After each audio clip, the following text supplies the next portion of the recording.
Big TV భక్తి సమాచారం WhatsApp ఛానల్లో జాయిన్ అవ్వండి. అన్ని విశేషాలు ఎప్పటికప్పుడు తెలుసుకోండి.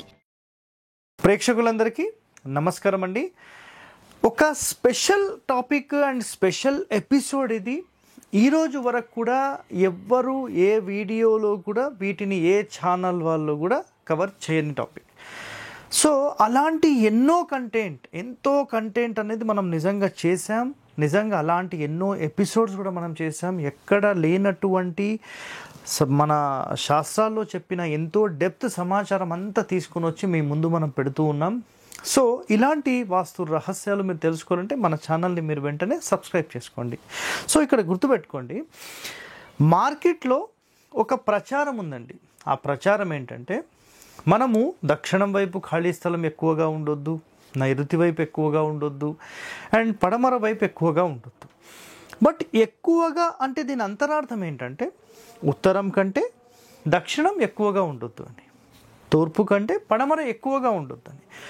బట్ గుర్తుపెట్టుకోండి, మన యొక్క మొత్తం స్థలం ఎంతైతే ఉందో, ఫర్ ఎగ్జాంపుల్ ఇదొక 36 ఇదొక 36 అనుకుందాం. సో ఖచ్చితంగా ఇటొక 4 అడుగులు వదలాలి, ఇటొక 4 అడుగులు వదలాలి, ఇటు కూడా 4 అడుగులు. సో ఇది 1 పార్ట్ అంటాం. అంటే స్థలం మొత్తంలో ఒక భాగాన్ని ఖచ్చితంగా వదలాలనేది శాస్త్రం చెప్పిన వర్డ్. అయితే ఇప్పుడు గుర్తుపెట్టుకోండి, ఫర్ ఎగ్జాంపుల్ మీది తూర్పు ఫేసింగ్ అనుకోండి, ఇటువైపు 2 భాగాలు వదిలిపెట్టాలి. దక్షిణం అనుకోండి 2 భాగాలు వదిలిపెట్టాలి. పడమర అనుకోండి ఇటు 2 భాగాలు వదిలిపెట్టాలి. ఉత్తరం అనుకోండి 2 భాగాలు వదిలిపెట్టాలి. సో సార్ మరి పడమర అంటే 2 భాగాలు వదిలిపెట్టినప్పుడు తూర్పు కంటే పడమర స్థలం ఎక్కువ ఉంటుంది కదా? ఉండొచ్చండి. ఏ ఫేసింగ్ ఉంటే అటువైపు ఎక్కువ ఉండాలి, అది శాస్త్రం చెప్పిన వర్డ్. బట్ తూర్పు ఫేసింగ్ ఉందనుకోండి, సింపుల్గా ఇక్కడ ఎగ్జాంపుల్ చెప్తున్నాను, ఇట్లా వచ్చింది, ఇక్కడ మీకు 8 అడుగులు ఉంటే ఇక్కడ 4 ఇది రైట్, ఓకే, పర్ఫెక్ట్.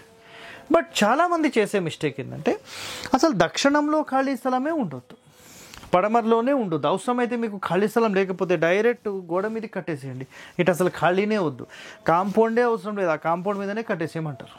లేదు నైరుతికేసి కట్టేసేయమంటారు.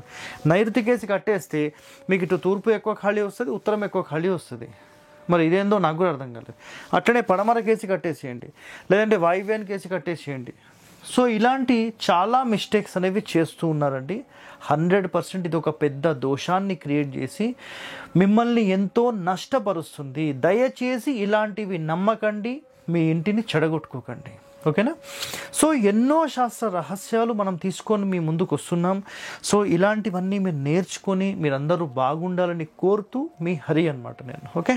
సో గుర్తుపెట్టుకోండి, ఖచ్చితంగా ఒక నియమం ఏంటంటే, మన వెడల్పు కానీ పొడవులో కానీ ఎటువైపు జరిపి ఇల్లు కట్టినా 1/9 మ్యాండేట్ అని రాసాం. అంటే ఒక భాగం 9 భాగాల స్థలాన్ని డివైడ్ చేసి ఒక భాగం పడమర దక్షిణం ఉత్తరం ఖాళీ వదలాలి. తూర్పు ఫేసింగ్ అయితే, మిగతా ఫేసింగ్లు అయితే మిగతా వైపులో ఒక్కొక్క భాగం వదిలి ఎటు ఫేసింగ్ ఉంటే అటు ఎక్కువ ఖాళీ వదలాలి, సింపుల్. రెండవది, దక్షిణము పడమర నైరుతి హద్దులపై ఇల్లు కట్టాలి అంటారు. ఇది 100% రాంగ్ అనేది గుర్తుపెట్టుకోండి. దక్షిణ మూత అంటారు దీన్ని. అంటే మీరు దక్షిణ సరిహద్దు మీద కట్టేశారనుకోండి, దీన్ని దక్షిణ మూత అంటారు. అదేవిధంగా పడమర సరిహద్దు మీద కట్టేస్తే పడమర మూత అంటారు. నైరుతి సరిహద్దు మీద కట్టేశారనుకోండి, నైరుతి మూత. అంటే ఎటువైపు మనం జరిపి కడుతున్నామో దాన్ని మూత అనేస్తాం. ఆగ్నేయం జరిగితే ఆగ్నేయ మూత, వాయువ్యపు మూత, ఈశాన్య మూత, తూర్పు మూత, ఉత్తర మూత. అంటే తూర్పు గోడ మీద కట్టేశారనుకోండి, ఫెయిల్, ఆ బిల్డింగ్ ఫెయిల్ అనమాట, సింపుల్. సో ఈ నియమాలన్నీ ఎవరి కోసం చెప్పారండి?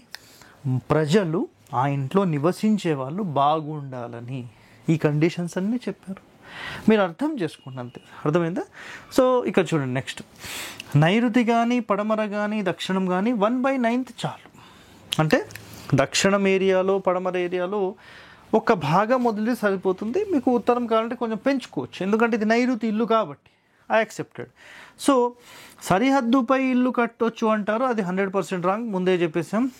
ఇప్పుడు ఫర్ ఎగ్జాంపుల్ చూడండి, మన ఇల్లు ఇది తూర్పు ఫేసింగ్ అనుకోండి, లేదంటే ఏదైనా ఫేసింగ్, ఇట్లా ఇది తూర్పు కదండి, తూర్పు పడమర దక్షిణం ఉత్తరం. సో ఇలా మన ఇల్లు ఆగ్నేయానికి వేసి కట్టేసామనుకోండి, ఇది ఇల్లు అండి, ఇలా కట్టేసామనుకోండి, ఏం జరుగుతుంది అంటే ఆగ్నేయంలో కడితే ధననాశనము, కష్టములు తరచు అమ్మకము. అంటే ఇలాంటి స్థలం, ఒకవేళ ఇలాంటి స్థలంలో మీరు ఇల్లు ఇలా కట్టినా, ఎవరన్నా బిల్డర్ మీకు అప్పచెప్పినా, ఇది తరచూ రీసేల్ ప్రాపర్టీ కిందకే వెళ్ళిపోతుంది. ఇక్కడ ఎవరు నివసించలేరు. ఏమవుతుంది? ధననాశనము, కష్టాలు అన్నీ వచ్చి మీరు ఇల్లు అమ్ముకొని పోయే పరిస్థితి తీసుకొని వస్తుంది. నైరుతి కట్టేశారు అనుకోండి, ఇప్పుడు ఇలా నైరుతి కట్టేశారు, తూర్పులో ఖాళీ పెట్టేశారు అనుకోండి, ఓకేనా? ఇలా కట్టేస్తే అపకీర్తి, బంధనము, కష్టములు, వంశహాని, ప్రధాన వ్యక్తి లేకపోవడం, ఇవన్నీ జరుగుతాయి. ఇవన్నీ అవసరం అండి మనకు. గుర్తుపెట్టుకోండి, సలహా ఇచ్చేవాడు గనక సరైన నాలెడ్జ్ లేనివాడైతే నష్టపోయేది మీరే.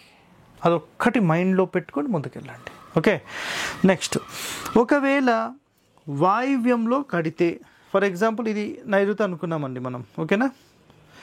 సో పడమరైనా దక్షిణమైనా ఏది మనం కట్టకూడదు. సో ఇక్కడ స్పెషల్గా ఎందుకు ఇవి చెప్పారంటే 100% అసలు మనం ఇలాంటివి కట్టొద్దు. ఇలా వాయువ్యానికి వేసి కట్టాను అనుకోండి, ధనక్షీణము, విధవలుగా మారడము, సో ఇవన్నీ నష్టాలు. సో ఈశాన్యం కూడా 100% కట్టకూడదు. ఓకే, సో నెక్స్ట్, దక్షిణంలో కడితే, సో ఇదంతా కాదండి, మేము ఓన్లీ దక్షిణం వైపే కట్టేస్తాం.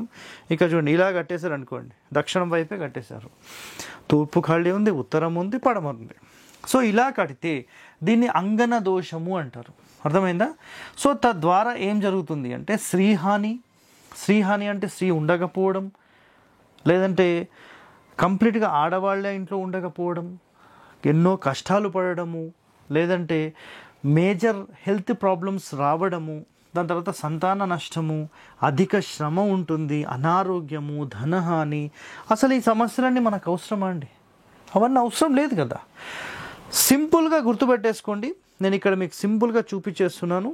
మీరు అన్ని వైపులా ఖచ్చితంగా ఇటొక భాగం, ఇటొక భాగం, ఇటొక భాగం, ఇటు 2 భాగాలు, ఈ విధంగా ఇల్లు కట్టండి. మీకు ఎలాంటి సమస్య 100% ఉంటుంది. నాకు తూర్పు ఎక్కువ కావాలి, నాకు ఉత్తరం ఎక్కువ వద్దు, నాకు దక్షిణం ఎక్కువ కావాలి, నాకు తూర్పు ఉత్తరాలే ఎక్కువ ఉండాలి, ఇవన్నీ కాదండి.